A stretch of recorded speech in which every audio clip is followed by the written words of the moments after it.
Salut, c'est la team, c'est Nicolas qui vous parle et aujourd'hui je vais vous montrer le nouveau type de vidéo sur lequel j'ai travaillé, les faits sur un sujet donné.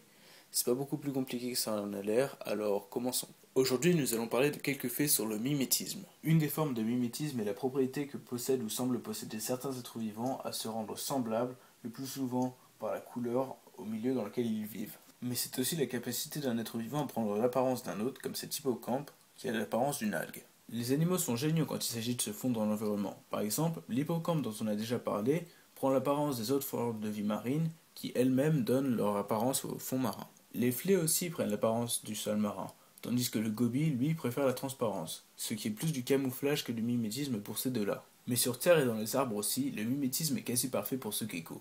Et aussi pour mes espèces de podarges préférées, les podarges gris ou Tawny Frogmouth. Certains animaux, eux, imitent d'autres espèces dangereuses pour échapper à de potentiels prédateurs. En effet, les animaux vénéneux ont des fois sur leur peau un code couleur vif pour signaler qu'en cas d'ingestion, la proie et le prédateur mourront. Ça s'appelle l'aposématisme.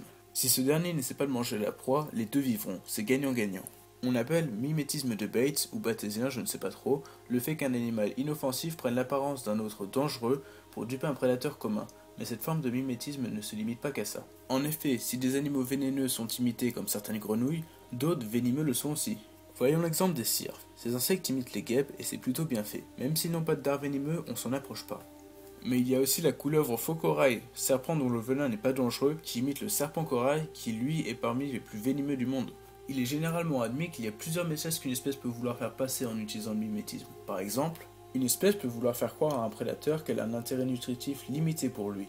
Prenons l'exemple du phasme qui a l'apparence d'une brindille et qu'un oiseau insectivore daignera sans doute manger.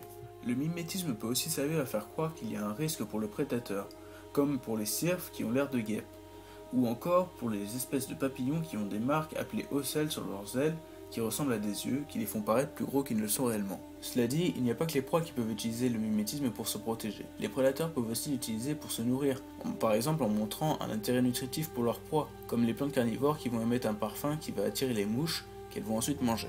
Ou sinon, un prédateur peut faire croire qu'il y a un danger limité pour la proie, comme les poissons qui possèdent un camouflage aux couleurs des algues de leur milieu pour surprendre leur proie passant à côté. Aussi, j'aimerais donner une mention spéciale à ma sorte de mimétisme préférée.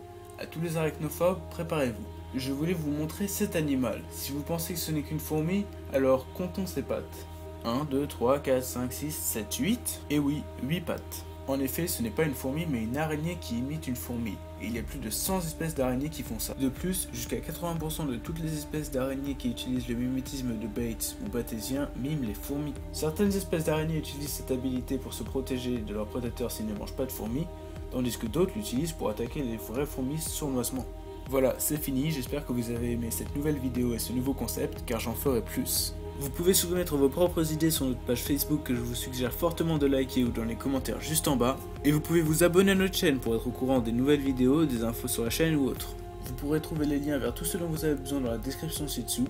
Merci d'avoir regardé et j'espère qu'on se verra la semaine prochaine.